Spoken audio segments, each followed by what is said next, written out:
આ હવારનો તડકો છે ને માણસે લેવો જ જોઈએ. આવું આયુર્વેદિકમાં કીધું છે. આ તમારા લીધે મારે અહીંયા બેહવું પડે નકર હું અહીંયા બેહું જ નહીં. હા એટલે જ વાત છે. આ તું રોજ છે ને ઘરમાં કરીને બેહી રહેશો ને એટલે મેં કીધું આજ તો તને તડકીમાં મારી હારે બેહારવી જ છે. હા આમ તડકા મારે તમે કાળિયા થઈ જાવ ને તો બહુ થઈ ગયું, પણ મારે પાર્લરના ખર્ચા કરવા પડે કાળી થઈ જાવ તો. હવે આ ઉંમરે તારે પાર્લરમાં જવું. હા દિવાળી આવે છે ને તો 5000 રૂપિયા આપો ને.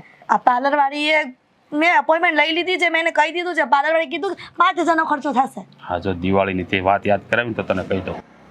હા આપણી દીકરીને બચારીના દિવાળીના તું જાળા કરતી છે નહીં? સાચી વાત છે.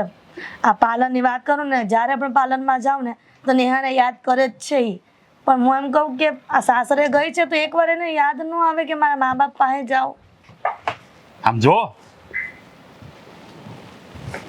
નેહા તું આમ તને યાદ જ કરી છે ને, તું પ્રગટ થઈ ગઈ.